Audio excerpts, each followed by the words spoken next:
Monsieur, bonsoir, bienvenue au 20h30. Voici les titres du journal ce soir. L'environnement a soif de considération, de propreté, d'assainissement et de respect. Ce 5 juin est journée mondiale de l'environnement. Le monde appelle à la restauration des écosystèmes. Le 20h30 constate, diagnostique et propose des pistes de solutions. Examens officiels, 48 heures chrono pour certains, 72 heures pour d'autres. Les candidats au baccalauréat prennent leur marque pour affronter les épreuves dès le début de la semaine. Ambiance de préparatifs dans les établissements scolaires dans ce journal. Et puis tour cycliste et de 2 pour Clovis Kamzon à Bossolo. Le Camerounais remporte une fois de plus le maillot jaune. La victoire d'étape, elle, est française. Thomas Medgel de Martic Sport franchit la première ligne d'arrivée de la 7e étape. C'était les titres du journal. Les détails, c'est dans un instant.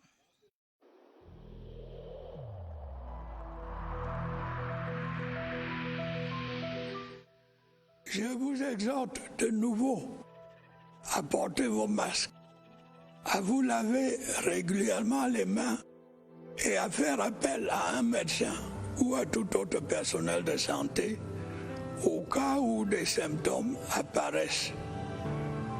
C'est le seul moyen de préserver les vies et de freiner la propagation du virus.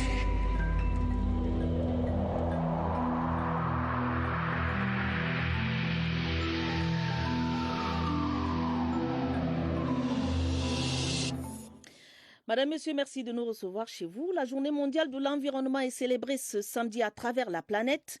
Initiée en 1972 par les Nations Unies, elle met en avant chaque année un enjeu spécifique concernant l'environnement. Le thème de cette édition cadre avec cette tradition, une décennie pour restaurer les écosystèmes. Pour le Cameroun, c'est une édition particulière parce qu'intervenant 10 ans après la tenue des États généraux de l'environnement, une décennie qui a permis de constater que les défis qu'entrevoyait déjà ce conclave sont passés pour l'essentiel du virtuel au réel et qu'il urge de passer à la vitesse supérieure dans le cadre de la mise en œuvre des recommandations. Rodrigue Bertrand-Tchénou.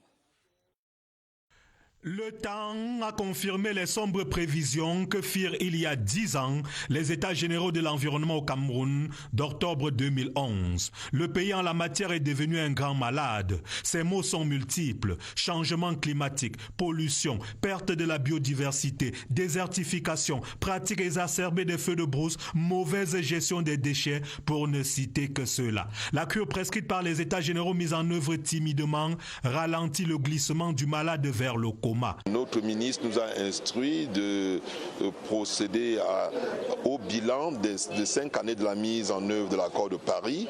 Et ce bilan révèle curieusement qu'entre 2015 et 2020, notre pays, contrairement à ce que l'on peut croire, a mis beaucoup plus de moyens que les partenaires étrangers dans cette perspective de passer aux énergies renouvelables, de restaurer les espaces dégradés, entre autres. Sans une accélération de la mise en œuvre des recommandations des États généraux de l'environnement 2011, de grandes catastrophes liées à l'environnement pourraient ne pas épargner le Cameroun. Dans la ville de Douala, l'environnement croule sous le poids de la pollution. Les déchets plastiques jonchent les cours d'eau. Les tas d'ordures s'amoncellent de manière anarchique dans certains carrefours et la plupart des drains sont encombrés du fait de l'incivisme des populations. Constat fait par notre reporter Flore Écoulé de Certiville Littoral. Des ordures à même le sol, des dépotoirs de fortune créés ici et là, des plastiques et autres résidus encombrent les drains et les servitudes de passage d'eau. C'est ce cliché que présente la ville de Douala dans les coins populeux. On jette ça dans l'eau là, dans l'eau là, ça part. Parfois quand il pleut, l'eau emporte, non? C'est comme ça qu'on jette les ordures ici à Douala, non? La quantité de déchets ménagers a connu au cours des dernières années un accroissement rapide en raison de l'urbanisation accélérée de la capitale économique. Un phénomène critique qui participe à la pollution de cette métropole. Pourtant, quelques efforts sont faits par la société en charge de la salubrité qui dispose des bacs à ordures dans différents points de la ville. Malgré cet incivisme, il y en a qui gèrent autrement leurs déchets. Les ordures alimentaires, j'utilise ça pour mes bananiers. J'ai une plantation de bananières, donc je verse tout ça là-bas. Donc je n'ai pas besoin de verser à la poubelle. Quand le bac est plein, ça peut arriver que je mette mes ordures juste à côté du bac, dans un sac poubelle. Et les ordures sont à l'intérieur, on attache. Cependant, beaucoup reste encore à faire pour que Douala devienne une ville témoin d'un environnement sain. Bamenda, dans la région du Nord-Ouest, se mobilise elle aussi contre la pollution des lieux publics. Des acteurs d'ONG et des associations se sont joints aux structures étatiques afin d'enlever les bouteilles plastiques et autres détritus qui empêchent la circulation normale de certains cours d'eau. Voici le reportage d'Emmanuel Kolokou de CRTV Nord-Ouest. Les bouteilles plastiques et des déchets non biodégradables sont les principales causes de la pollution des cours d'eau et des espaces publics à Bamenda. C'est ce qui a amené le délégué régional de l'environnement et de la protection de la nature pour le nord-ouest Denis Moui à mobiliser les volontaires pour un nettoyage de quelques sites de la ville, comme ici à City Kemis. Selon lui, c'est une initiative qui vise à donner l'exemple aux citoyens de la capitale régionale du Nord-Ouest. Pour les volontaires qui se sont joints à la cause, l'environnement est une affaire de tous. Nous sommes ici pour retirer des déchets dans ce cours d'eau, pour dire à la population de Bamenda qu'on peut faire les petites choses pour restaurer l'écosystème dans toutes nos communautés. Restaurer l'écosystème comme le thème de la journée mondiale de l'environnement le demande en 2021 est donc possible à Bamenda si chaque citoyen y met du sien. Former des ambassadeurs de l'environnement, c'est ce à quoi s'attelle l'UNESCO qui a entonné ce 5 juin un hymne à la nature fredonné par de jeunes élèves du primaire et du secondaire. L'opération a été lancée par le professeur Abdoulaziz Yaouba, le secrétaire général de la Commission nationale pour l'UNESCO. Des détails avec Aboubakar Abou. Cette journée, on la passe au vert. Chaque année, à la même période, la nature peut respirer, l'espoir d'être mieux entretenue. La graine de cet idéal a été sémée cette année dans les cœurs des jeunes. L'idée est partie de la Commission nationale pour l'UNESCO, qui voit en cette cible les garants et protecteurs de mère nature de demain. D'ici 2030, selon l'objectif de développement durable 15, c'est d'arriver à obtenir l'équilibre parfait entre l'homme et son environnement. Séance animée de sensibilisation, jeux questions-réponses sur les thèmes sur l'écosystème, ce qui le met en péril et comment le protéger. Mes camarades et beaucoup d'autres, même les plus petits, les primériens, ont assisté à cet atelier pour prouver que chacun d'entre nous a un rôle à jouer dans l'environnement, c'est-à-dire en réhabitant l'habitation, le jardinage et faire plus de plantations. La graine sémée dans cette terre particulière devra donc être arrosée par la transformation escomptée, faire des propriétaires de la planète de demain, des ambassadeurs et des protecteurs de celle-ci. De nouveaux hommes au contrôle du paysage médiatique national et de la régulation des médias. Des décrets du chef de l'État signés hier vendredi ont porté de nouveaux hommes au Conseil national de la communication. Un nouveau président, Joseph Tchebonken Kalaboupse, et de nouveaux membres, des hommes et femmes choisis sur la base de leur professionnalisme et dont les réactions ont été captées par notre reporter Daniel Menanga. Journée rythmée entre objectifs de caméra et sonneries de mobile dans l'univers même de cet ingénieur principal des télécommunications. C'est comme si on me ressuscitait, quoi. Quand je fais partie de la première promotion de la télévision nationale, la déontologie veut qu'on ne voit pas, n'est-ce pas, dans les effets et ainsi de suite. Une autre expérience, journaliste principal, manager de station pour la CRTV pendant plus de 20 années. Ma réaction est d'abord une réaction de gratitude, bien sûr, à l'endroit du chef de l'État qui vient de confier une si haute responsabilité sociale à ma modeste personne. Une constat, Christine Bariandao Hamadjoulde, déléguée régionale de la communication dans la Damawa, est l'une des 2 femmes promues au CNC. Nous allons nous mettre tout de suite au travail pour ne pas trahir la confiance en nous placée par le chef de l'État. Lui a exploré les champs de la communication, des médias et des organisations. Ma gratitude va donc évidemment au chef de l'État qui, en me nommant membre du Conseil national de la communication, prouve qu'il n'oublie personne.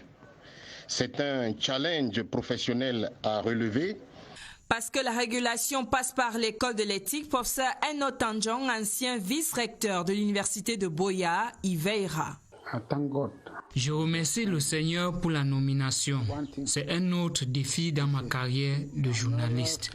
Un nouveau regard du Conseil national de la communication sur l'univers des médias au Cameroun sous le règne du président Joseph Tchébon Kenkala Boubsé, dont le nom a retenti très haut à la CRTV et au-delà.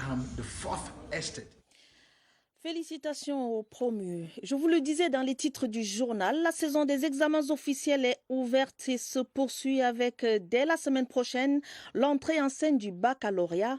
L'oral communication du baccalauréat bilingue série A est prévu dès lundi 7 juin. Les épreuves écrites obligatoires du baccalauréat général se dérouleront dès le 8 juin prochain. Dans les centres d'examen visités par nos reporters, l'ambiance est au dernier réglage. Barbara Padjama. La prière et les enseignements bibliques pour élever la préparation. Les élèves candidats, pour certains, sont dans la maison de Dieu pour y déposer le fardeau de leurs lacunes et pour y rechercher l'onction de la réussite. Nous confions ces candidats à Dieu pour que Dieu renouvelle leur intelligence, leur sagesse et que ce même Dieu-là minimise tous les impondérables qui peuvent entraver le bon déroulement de l'examen. Il regroupe et affûte toutes les armes pour maximiser la concentration de la semaine prochaine. Je stressais vraiment, mais grâce à ce que le prêtre disait là-bas, ça m'a... Donc je suis là comme lui, je peux apporter mon examen, je sais que je peux, la loi du d'abord, je sais que je peux et je vais avoir mon examen. L'examen démarre mardi prochain. Les terminales ne souhaitent pas répéter le bac. Les élèves veulent terminer l'année en beauté. Comme je fais la terminale, on travaille plus en mathématiques, en physique et en chimie. Et à la maison, je me suis organisé. Dès que je rentre, je me repose. Juste après, à partir de 20h, j'étudie jusqu'à 23h. Côté administration, ça va. Les listes seront affichées d'ici lundi soir. Chez les candidats, à genoux assis, on est en position de stage bloqué. À quelques heures du baccalauréat, les centres d'examen de la région du Sud sont prêts. Les listes définitives des candidats sont disponibles. Les secrétariats opérationnels, les classes aménagées, pas plus de 24 élèves par salle. Les mesures barrières seront de rigueur. Plus de précisions avec Charles Lobon-Noesso de CRTV Sud.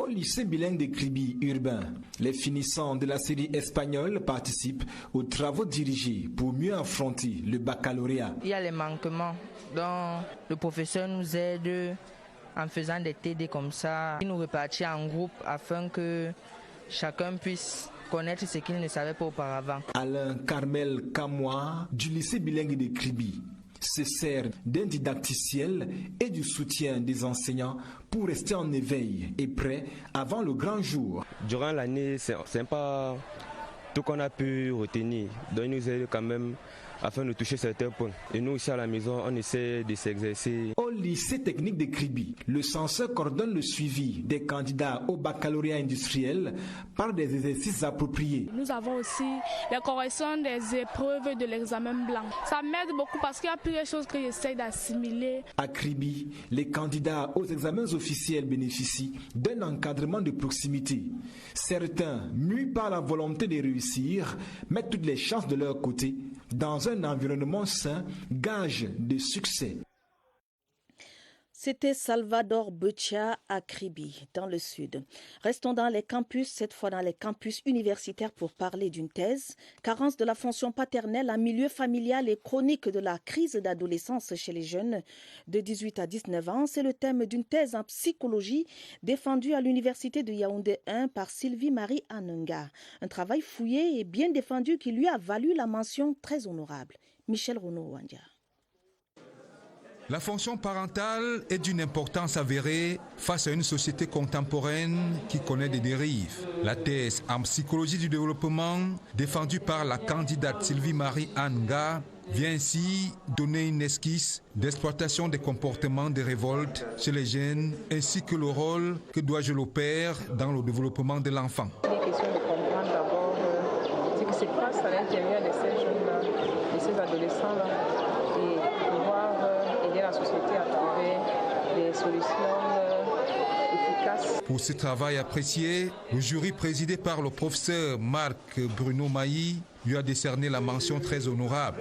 Ce travail n'est pas quelque chose de vieillot en ce qui concerne sa thématique, mais il renouvelle quelque part de questionnement sur ce qui est susceptible de créer des sentiments de révolte dans nos familles. Le docteur Sylvie Marie Anga fait désormais partie des références dans le domaine de la psychologie du développement. Rideau ce samedi sur l'acte 1 du Salon international de l'entrepreneur, la foire organisée à l'initiative du réseau Mami Nyanga Cameroun Women Entrepreneurship Network a donné l'occasion aux femmes entrepreneurs venues des 10 régions du Cameroun et de la diaspora d'exposer leur savoir-faire à Yaoundé. L'événement ouvert par le gouverneur de la région du centre, Nasseri Poulbia, encourage l'entrepreneuriat féminin et la consommation du Made in Cameroun. Laetitia Ounana. Il y a encore du pain sur la planche pour qu'émerge l'entrepreneuriat féminin, mais pas que. Le Made in Cameroun, façonné en partie et de fil en aiguille par ces femmes, doit gagner en visibilité ici et ailleurs. Il y a des bonnes choses qui se font au Cameroun et qui ne sont pas toujours importées. Nous attendons beaucoup plus cette visibilité des partenariats. Le Salon international de l'entrepreneur qui a vu la présence d'une belle brochette de membres du gouvernement et des partenaires au développement veut faire bouger les lignes. Vous avez vu les stands, tout est rempli. On a fait venir également des femmes de la diaspora. Elles sont engagées à venir même former les autres femmes camerounaises à la présentation du Made in Cameroun. Au jour d'aujourd'hui, on a financé environ 35 femmes. Nous voulons financer d'ici à l'année prochaine environ 3000 femmes. En attendant que les objectifs escomptés soient atteints, cette foire, première du genre, organisée par Mani Kawe, a offert une gamme variée de couleurs, de saveurs et de bonnes odeurs du terroir. Du vrai fait maison aux visiteurs. Les femmes d'affaires du Cameroun réunies au sein d'un groupement, le GFAC, évaluaient cette semaine leurs activités. Ces dames, parmi lesquelles des chefs d'entreprise ont saisi l'occasion pour discuter des questions liées à la fiscalité. Michel Renaud-Wandia. Plan international que national, l'activité économique connaît un coup de frein suite à la pandémie du Covid-19. Partenaire important dans l'entrepreneuriat, le groupement des femmes d'affaires du Cameroun, réuni à Yaoundé, a fait le point sur la situation économique actuelle, tout en évaluant ses activités.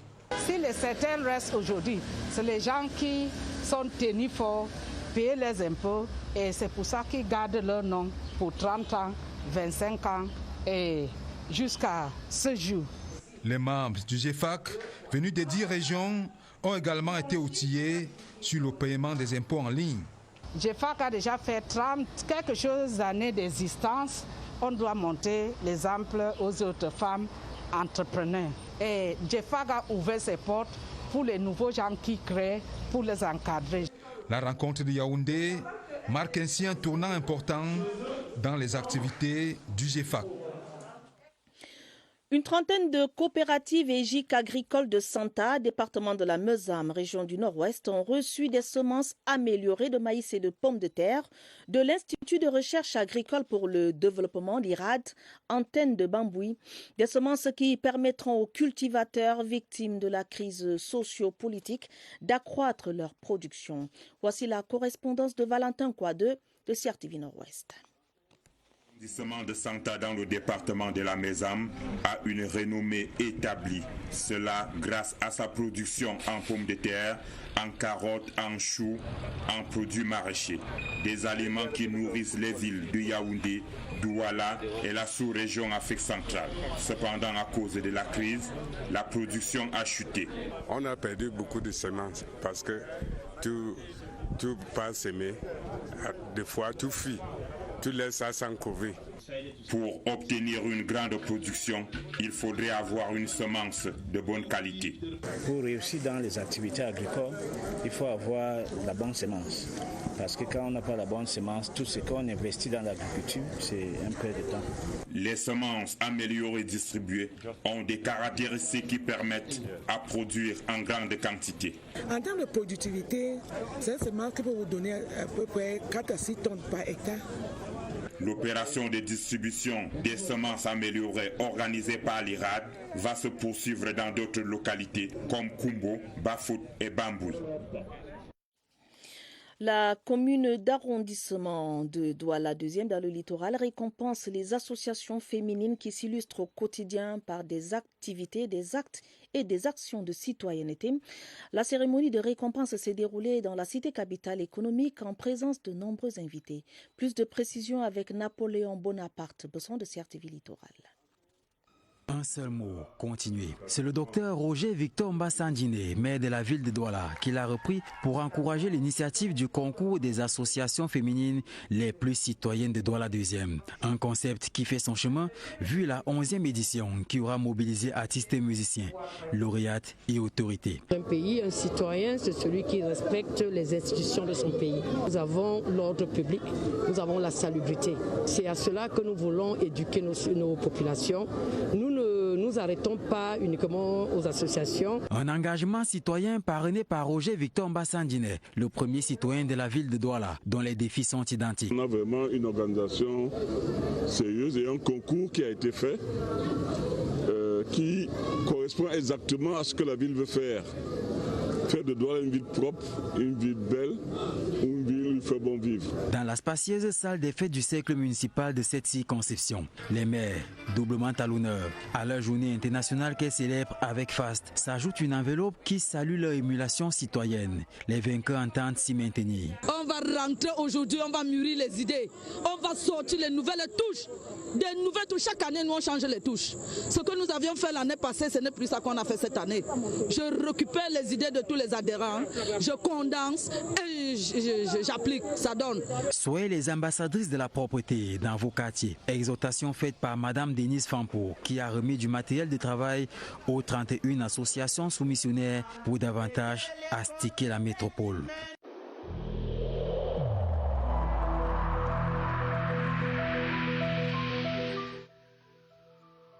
Malgré nos efforts, le Covid-19 a endeuillé de nombreuses familles et provoqué de graves difficultés dans le fonctionnement de notre économie et de notre société.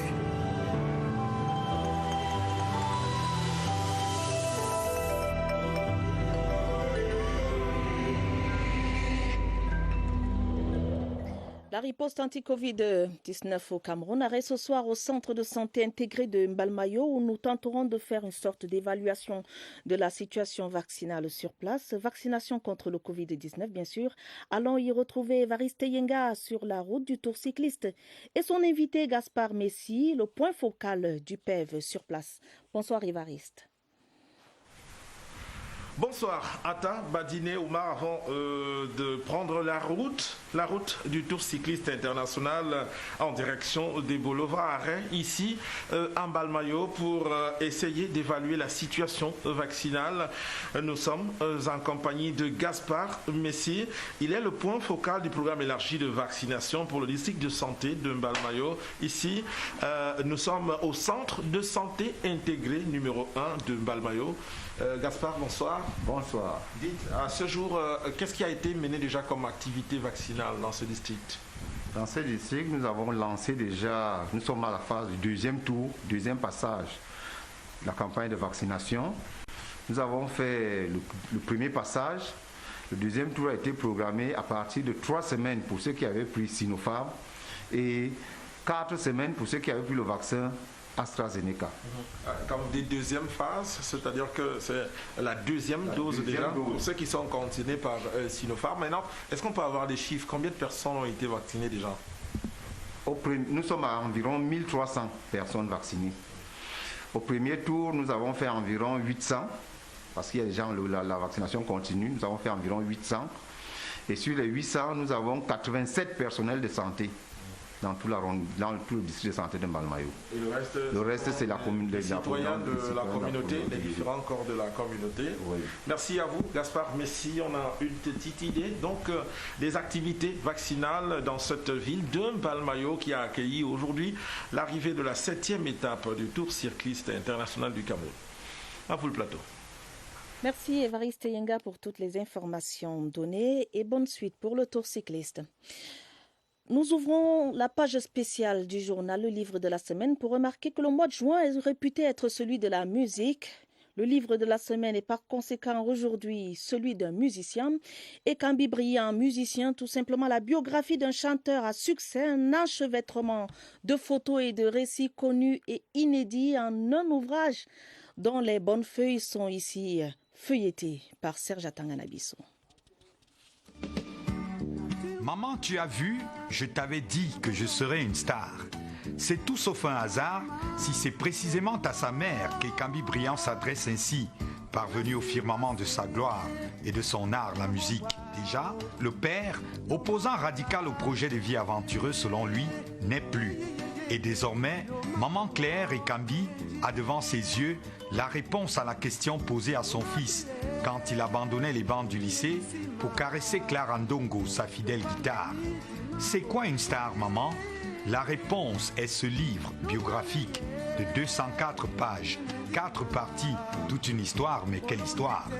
Entre les 30 minutes de nage forcé d'un nourrisson à peine vagissant, baptême initiatique de la grand-mère, dans les eaux noires et bouillantes du Vouri, Ekambi Brillant choriste au berceau avec Mémé toujours, le lycée Leclerc, papa jamais content de fiston, Ekambi a fait écrire sa vie par un fan. Lui, le guitariste, arrangeur prétentieux et vaniteux de sa propre bouche, a toujours voulu briller. Ces musiciens sont des porteurs d'eau, un peu comme on joue pour Ito au foot. Le départ de Manu Dibango a décidé de faire ce livre.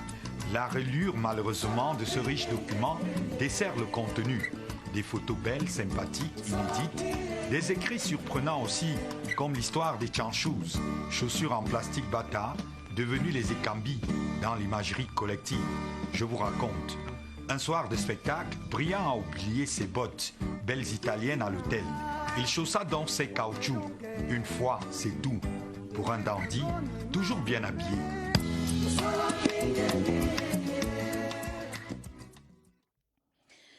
Merci Serge. 17e Tour cycliste international. Le Cameroun conserve le maillot jaune. Clovis Kamzon à Bossolo, arrivé 5e au terme de la 7e étape, demeure le détenteur du précieux vêtement de meilleur coureur. Le cycliste maintient une avance de 12 secondes à la fin du circuit Boumniebel-Mbalmayo couru ce samedi. Retrouvons sur la route du Tour Évariste Yenga, l'envoyé spécial de la CRTV. L'hymne national du Cameroun dans la ville de Mbalmayo.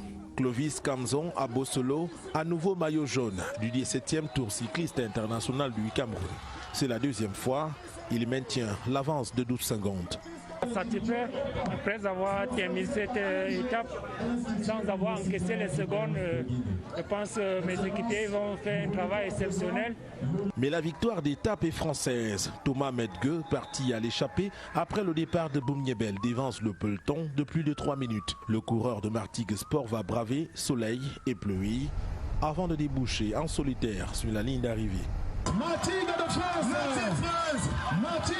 Clovis Kamzon à Bossolo est à une étape de la victoire finale et compte défendre son maillot jaune. Demain, tous les 25 millions de Camerounais, les yeux sont branchés sur nous et je pense qu'on ne va pas les décevoir. Je pense que ce maillot, on va ramener ça jusqu'au boulevard du Bémé. Fin de la compétition ce dimanche, une 8e étape longue de 149 km à parcourir entre Evolova et Yaoundé.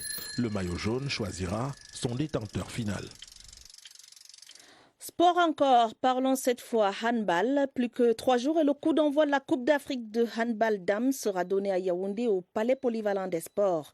Les premières équipes arrivées au Cameroun se consacrent à des séances d'entraînement en attendant le démarrage de cette 24e édition.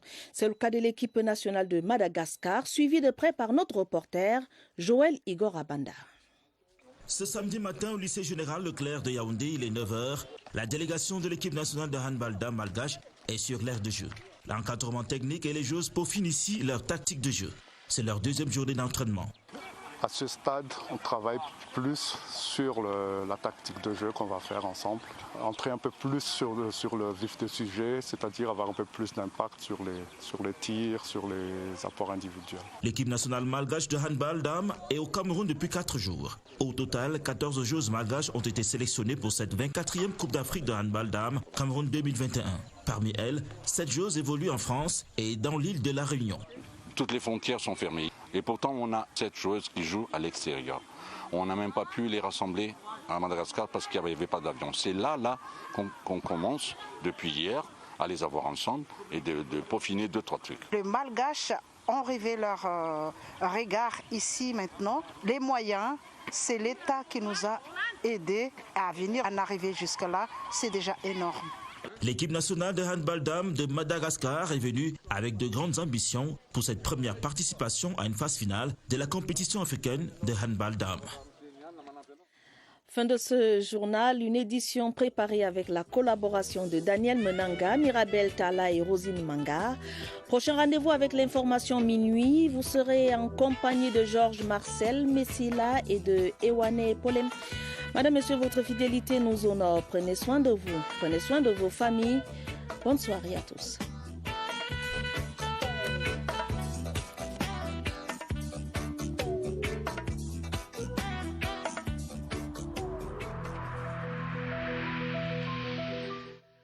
Je vous exhorte de nouveau à porter vos masques, à vous laver régulièrement les mains et à faire appel à un médecin ou à tout autre personnel de santé au cas où des symptômes apparaissent. C'est le seul moyen de préserver les vies et de freiner la propagation du virus.